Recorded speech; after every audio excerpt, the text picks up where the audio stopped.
had quite a few Yamahas on my bench lately, and I've got a bit of a bone to pick with them. I don't really understand why they do their bridges in this way, and I'll show you how I'm going to fix this one. I'm Dave with Stringing It Together. Let's dive in.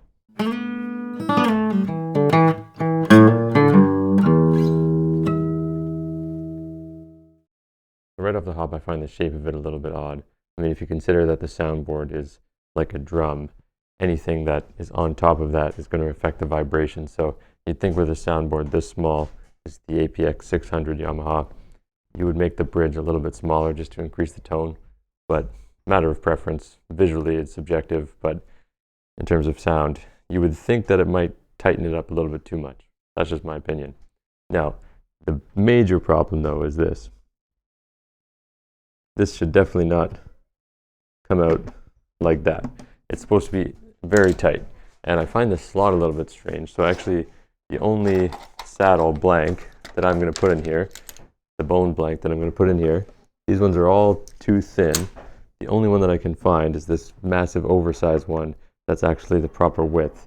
So I don't know why they would make their saddle slots that wide. Essentially, you should be able to pick up the guitar at least a little bit from the saddle slot. That's how tight it should be. That's going to transfer the vibration into your soundboard properly. The other strange thing about this is the actual height. Now, I have a whole video on what the right height should be. In a nutshell, you want this to be at least 1/8 of an inch above the bridge.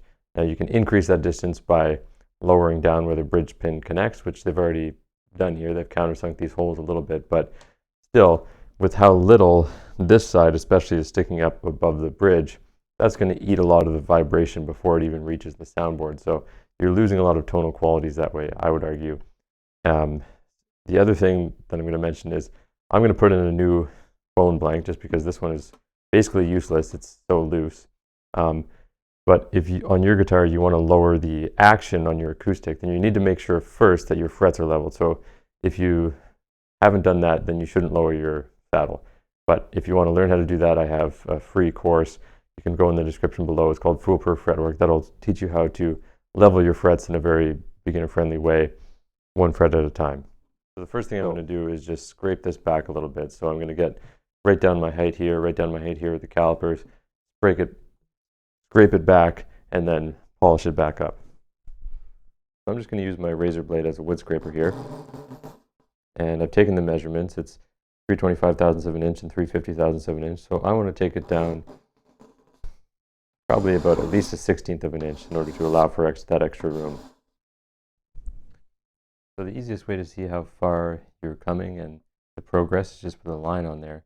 And you can see if there's now a gap in the line. So I might go a little bit farther and then I'll put in my bone blank. In terms of buffing this out, I'm pretty much just going up in grits of sandpaper. So 220 is kind of get it to fairly smooth. Then I'll go up to 400, 600, and then I'll go on there with my micro mesh pads. Here's the 400. Here's the 600.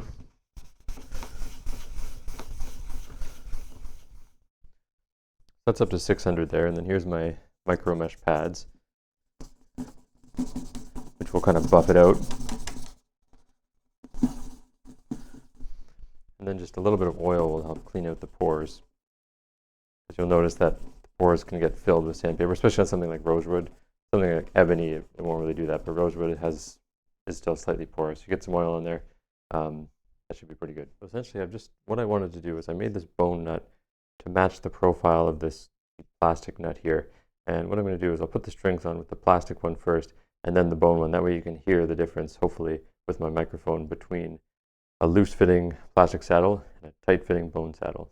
I'll show you both, but I'm not going to tell you which one it is. So I got my microphone set up. I'll try to keep it in the same spot, and you have to tell me which one it is in the comments.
yeah, so that was number 2.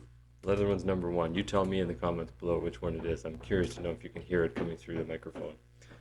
And yeah, if you enjoyed that video, give it a thumbs up, hit like and subscribe, and I'll see you next week.